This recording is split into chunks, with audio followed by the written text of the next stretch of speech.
ಶ್ವೇತಾ ಅನ್ನುವಂಥ ಮಾಯಾಂಗನೆಯ ಮಾತಿಗೆ ಮಾಜಿ ಸಚಿವರು ಮರುಳಾದ್ರ ಅಥವಾ ಆಕೆ ಅವರ ಹೆಸರನ್ನ ದುರ್ಬಳಕೆ ಮಾಡಿಕೊಂಡ್ಲ ಅಥವಾ ಆಕೆಯ ಕೃತ್ಯದಲ್ಲಿ ಭಾಗಿಯಾಗಿ ಈಗ ತನಗೇನೋ ಗೊತ್ತಿಲ್ಲ ಅಂತ ಜಪಿಸ್ತಿದ್ದಾರಾ ಗೊತ್ತಿಲ್ಲ. ಆದ್ರೆ ಜ್ಯುವೆಲ್ಲರಿ ಮಾಲೀಕರಿಗೆ 2.5 ಕೋಟಿ ವಂಚನೆ ಕೇಸ್ನಲ್ಲಿ ಇವತ್ತು ಗುಲಾಬ್ ಜಾಮೂನು, ರಸಗುಲ್ಲ, ಮೈಸೂರು ಪಾಕ್ ಕತೆ ಬಯಲಾಗ್ಬಿಟ್ಟಿದೆ. ಶ್ವೇತಾಗೆ ಗುಲಾಬ್ ಜಾಮೂನ್ ಆಗಿದ್ದಂಥ ಮಾಜಿ ಸಚಿವರ ಚಿನ್ನು ಮುನ್ನು ಮೆಸೇಜ್ ಕಹಾನಿಯೂ ಕೂಡ ರಿವೀಲ್ ಆಗ್ಬಿಟ್ಟಿದೆ.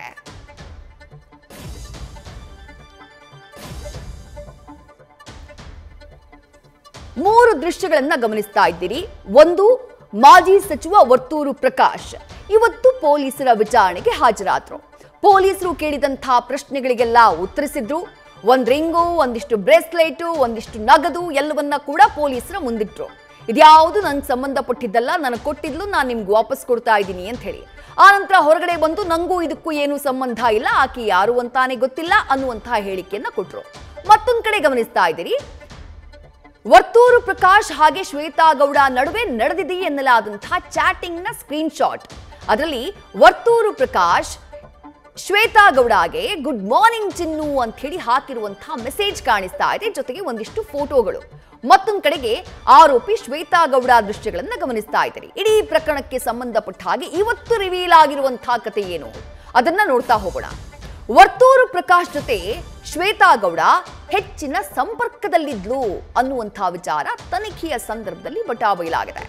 ನವರತ್ನ ಜ್ಯುವೆಲ್ಲರ್ಸ್ ನಲ್ಲಿ 2 ಕೆಜಿಗೂ ಹೆಚ್ಚು ಚಿನ್ನವನ್ನ ಪಡೆದು ಶ್ವೇತಾ ಗೌಡ ವಂಚನೆ ಮಾಡಿದ್ದಾಳೆ.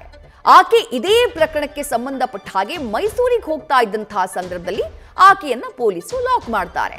ಶ್ವೇತಾ ಗೌಡನ ವಿಚಾರಣೆ ಮಾಡಿದಾಗಲೇ ಎಲ್ಲ ಇಂಟ್ರೆಸ್ಟಿಂಗ್ ವಿಚಾರಗಳು, ಯಾರ್ಯಾರ ಜೊತೆ ಸಂಪರ್ಕದಲ್ಲಿದ್ರು, ಯಾರ್ಯಾರು ಈ ಕೇಸ್ನಲ್ಲಿ ಇನ್ವಾಲ್ವ್ ಆಗಿದ್ದಾರೆ ಅನ್ನೋದು ಬಯಲಾಗಿತ್ತು.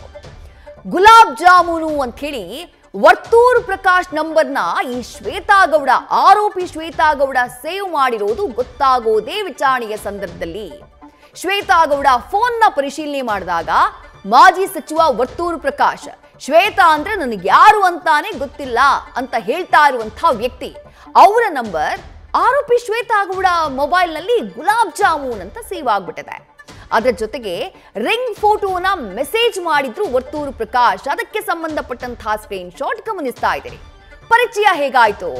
ಫೇಸ್ಬುಕ್ ನಲ್ಲಿ ಈ ಆರೋಪಿ ಶ್ವೇತಾ ಗೌಡಗೆ ಖುದ್ದು ವರ್ತೂರು ಪ್ರಕಾಶ್ ಫ್ರೆಂಡ್ ರಿಕ್ವೆಸ್ಟ್ ಅನ್ನ ಕಳುಹಿಸಿದ್ರಂತೆ. ಹಾಗಂತ ವಿಚಾರಣೆ ಸಂದರ್ಭದಲ್ಲಿ ಶ್ವೇತಾ ಹೇಳಿದ್ದಾಳಿ ಅನ್ನುವಂತ ಮಾಹಿತಿ. ಶ್ವೇತಾ ಗೆಳೆತನ ಮಾಡಿದ್ದ ವರ್ತೂರು ಪ್ರಕಾಶ್ ಆಕೆಯ ಬಳಿ ಲಕ್ಷ ರೂಪಾಯಿ ಹಣವನ್ನ ಪಡ್ಕೊಂಡಿದ್ರು ಅನ್ನುವಂತ ಆರೋಪ ಇದೆ. 3 ಬ್ರೇಸ್ಲೆಟ್, 1 ಉಂಗುರ, 10 ಲಕ್ಷ ರೂಪಾಯಿ ನಗದನ್ನ ಹಾಕಿಸಿಕೊಂಡಿದ್ರು ಅನ್ನುವಂಥ ಆರೋಪ ಇದೆ. ಇದು ಶ್ವೇತಾನ ವಿಚಾರಣೆ ಮಾಡಿದಾಗ ಬಯಲಾಗಿರುವಂತಹ ಸಂಗತಿ. ಇಷ್ಟು ಮಾತ್ರ ಅಲ್ಲ, ಯಾವ ಶ್ವೇತಾ ಗೌಡ ನನಗೆ ಗೊತ್ತೇ ಇಲ್ಲ, 1-2 ಬಾರಿ ಮೀಟ್ ಆಗಿರಬಹುದಷ್ಟೇ, ಸಮಾಜ ಸೇವಕಿ ಅಂತ ಹೇಳ್ಕೊಂಡಿದ್ಲು ಅಂತ ಹೇಳಿರುವಂತಹ ವರ್ತೂರು ಪ್ರಕಾಶ್ ಇದೇ ಶ್ವೇತಾ ಗೌಡ ಜೊತೆಗೆ ತಿರುಪತಿಗೆ ಹೋಗೋದಕ್ಕೆ ಟಿಕೆಟ್ ಕೂಡ ಬುಕ್ ಮಾಡಿದ್ರಂತೆ. ವರ್ತೂರು ಟಿಕೆಟ್ ಬುಕ್ ಮಾಡಿದ್ದ ದಾಖಲೆ ಪೊಲೀಸರಿಗೆ ಲಭ್ಯ ಆಗ್ಬಿಟ್ಟಿದೆ. ಹಾಗಂತ ವರ್ತೂರು ಪ್ರಕಾಶ್ ಅಷ್ಟೇ ಅಲ್ಲ, ವರ್ತೂರು ಪ್ರಕಾಶ್ ಹೆಸರು ಶ್ವೇತಾ ಗೌಡ ಮೊಬೈಲ್ ನಲ್ಲಿ ಗುಲಾಬ್ ಜಾಮೂನ್ ಅಂತ ಸೇವ್ ಆಗಿತ್ತು. ಜೊತೆಗೆ ಕೋಲಾರದ ಮತ್ತೋರ್ವ ನಾಯಕನ ಹೆಸರು ಮೈಸೂರು ಪಾಕ್ ಹೆಸರಿನಲ್ಲಿ ಸೇವ್ ಮಾಡಿದ್ಲಂತೆ. ಅಂದ್ರೆ ಆಕೆಯ ಐಡಿಯಾನು, ಆಕೆ ಯಾವ ಕಾರಣಕ್ಕಾಗಿ ಆ ತರ ಸೇವ್ ಮಾಡಿದ್ಲು ಅಥವಾ ಇವರೆಲ್ಲರ ಜೊತೆ ಅಂತದ್ದೊಂದು ಸ್ವೀಟ್ ರಿಲೇಶನ್ಶಿಪ್ ಆಕೆಗಿತ್ತು ಗೊತ್ತಿಲ್ಲ. ಬಟ್ ಈ ರೀತಿಯಾಗಿ ಹೆಸರನ್ನ ಸೇವ್ ಮಾಡ್ಕೊಂಡ್ಬಿಟ್ಟಿದ್ದಾಳೆ.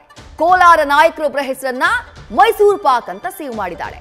ಮತ್ಯಾರೋ ಪ್ರಭಾವಿ ನಾಯಕನ ಹೆಸರು, ಅದನ್ನ ರಸಗುಲ್ಲ ಅಂತ ಸೇವ್ ಮಾಡಿದ್ದಾಳೆ. ಹೀಗೆ ಬಹಳ ದೊಡ್ಡವರ ಜೊತೆಗೆ ಇಂಥದ್ದೊಂದು ಸ್ವೀಟ್ ರಿಲೇಶನ್ಶಿಪ್ ನ ಶ್ವೇತಾ ಮೇಂಟೈನ್ ಮಾಡಿದ್ಲು ಅನ್ನುವಂಥದ್ದು ಮಾಹಿತಿ.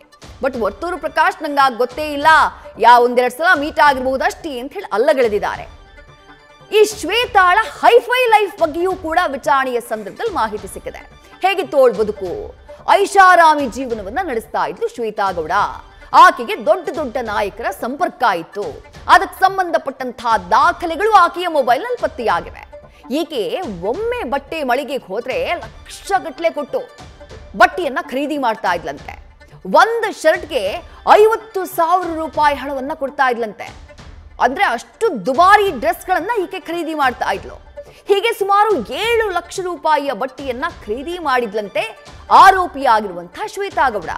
ಈಕೆ ಓಡಾಡ್ತಾ ಇದ್ದಿದ್ದೆಲ್ಲ ಫ್ಲೈಟ್ನಲ್ಲೇ, ಝೊಮ್ಯಾಟೋದಲ್ಲೇ ನಾನ್ ವೆಜ್ ಆರ್ಡರ್ ಮಾಡ್ತಾ ಇದ್ಲು. ಲಕ್ಷ ಹಣವನ್ನ ಈ ರೀತಿ ಶಾಪಿಂಗ್ಗೆ, ಓಡಾಟಕ್ಕೆ, ಆನ್ಲೈನ್ ಫುಡ್ಗೆ ಅಂತ ಹೇಳಿ ಖರ್ಚು ಮಾಡ್ತಾ ಇದ್ಲು ಈ ಕಿಲಾಡಿ ಶ್ವೇತಾ ಗೌಡ. ಸದ್ಯ ಈಕೆಗಿದ್ದಂಥ ಆ ದುಡ್ಡಿನ ಮೂಲ ಏನು ಅನ್ನೋದೇ ಪ್ರಶ್ನೆ. ದೊಡ್ಡವರ ಜೊತೆ ಲಿಂಕ್ ಇದೆಯಲ್ಲ, ಈ ಕೇಸ್ನಲ್ಲಿ ಅವರ ಪಾತ್ರಗಳೆಷ್ಟು, ಅದಕ್ಕೆ ಸಂಬಂಧಪಟ್ಟ ಹಾಗೆ ಸದ್ಯ ಪೊಲೀಸರು ತನಿಖೆಯನ್ನ ಮಾಡ್ತಿದ್ದಾರೆ. ಆ ಗುಲಾಬ್ ಜಾಮೂನ್ ಯಾರು, ರಸಗುಲ್ಲಾ ಪಾತ್ರ ಏನು, ಮೈಸೂರು ಪಾಕ್ ಪಾತ್ರ ಏನು, ಅದನ್ನ ಕೆದಕುವಂತಹ ಕೆಲಸವನ್ನ ಸದ್ಯ ಪೊಲೀಸ್ ಇಲಾಖೆ ಮಾಡ್ತಾ ಇದೆ. ನ್ಯೂಸ್ ಫಸ್ಟ್ ನಿರ್ಭೀತಿಯಿಂದ ನಿಮ್ಮ ಪರವಾಗಿ.